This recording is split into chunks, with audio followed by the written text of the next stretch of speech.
Donc comme j'expliquais, quand on pratique le relâché, c'est-à-dire qu'on est suffisamment calme pour prévoir une frappe rapide, le relâché c'est un geste qui n'est pas avec une tension musculaire.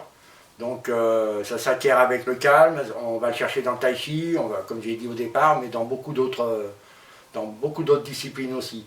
Nous, on va prendre le mouvement tai chi parce que c'est celui qui ressemble le plus, qui rentre bien dans le Jeet Kune Do. Bruce Lee a fait du tai chi, donc on retrouve beaucoup de ces gestes.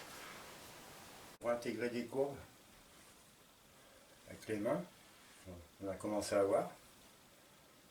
Le plus important, ça va être là, au niveau du bassin. En fait, on va commencer à intégrer une position des pieds plus écartés, comme ceci, pour avoir plus de facilité comme ça, parce que on va générer un mouvement d'ellipse avec le corps. À ce niveau-là,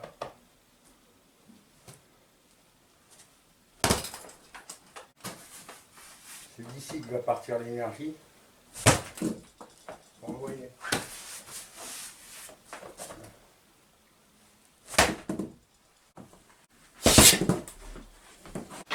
Les frappes cinglantes. Donc, des frappes rapides, style le revers.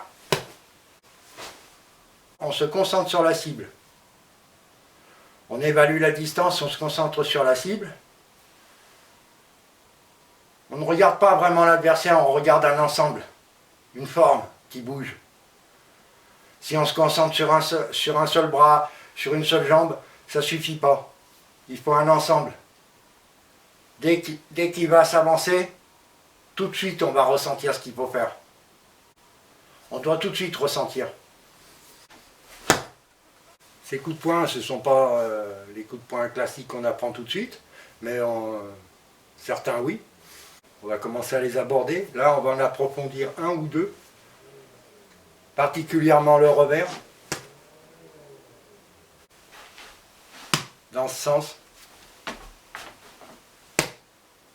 En pratiquant le relâché du corps, qu'on apprend avec les bases du tai chi de combat, on va avoir des gestes plus arrondis pour certaines frappes. Donc, on va profiter de ces arrondis-là pour faire les frappes rapides. Ces frappes rapides n'ont pas pour but d'enfoncer la personne, mais de cibler quelques endroits bien précis qui peuvent, dans certains cas, créer de gros troubles si on vient frapper à l'estomac bien comme il faut. On est assez loin de l'adversaire dans ces positions-là. On peut donc envisager d'aller faire une frappe rapide tout de suite. On va viser l'estomac. Et donc, ce qu'on va chercher à faire, c'est aller taper dans l'estomac. Ici. Avec, souvent, on va utiliser ces frappes rapides, ce revers de droite, après avoir mis un coup de pied bas sur le genou de l'adversaire. Donc on arrive souvent sur un coup de pied bas, pour frapper au visage, pour frapper au parti. Ou frapper en dessous, frapper en haut, prendre le milieu. Là, c'est nous qui attaquons. Déjà, on va vers l'autre. Ça nous permet d'aller vers l'autre, rapidement. Voire de toucher quelque chose qui fait mal tout de suite. Le nez et les yeux. On va chercher les yeux, on va chercher le nez, on va chercher le bas de la mâchoire, on va chercher le coin de la mâchoire. Et l'estomac.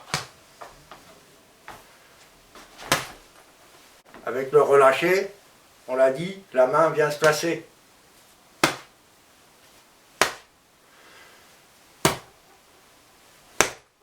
Donc peu importe, on ne se soucie pas tellement de la frappe. On va viser les yeux.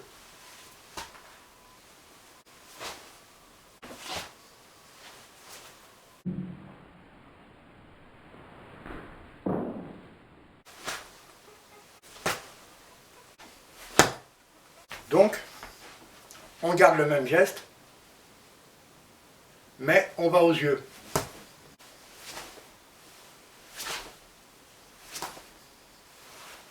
Sur le côté droit, ça ressemble un peu à un crochet. C'est pas vraiment un crochet, mais ça ressemble. C'est un coup de poing qu'on va utiliser quand on part le bras, qu'on peut atteindre les côtes. Si on est dessous, vous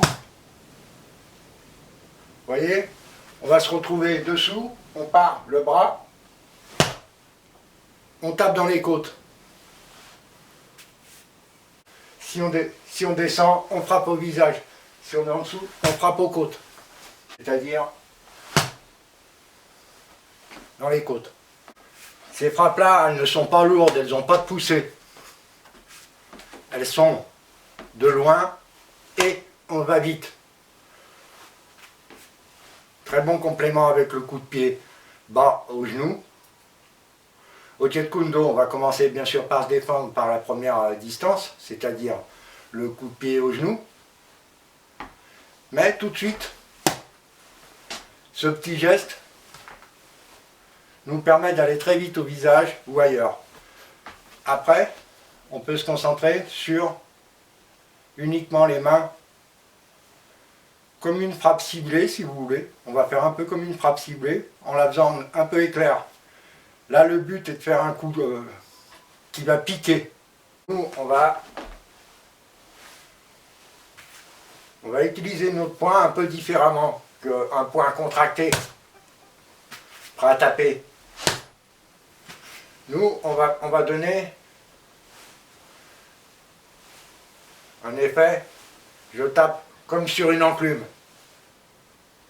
On va se servir un peu comme un marteau, comme si je venais battre du fer. C'est une frappe lourde, ronde et lourde. Ces gestes longs et lourds permettent de faire certaines frappes assez violentes. Il y a la claque aussi, tout simplement. Si on veut donner une bonne claque, il faut aller la chercher derrière. Là, ça cingle, hein. Je peux vous garantir qu'on la sent passer.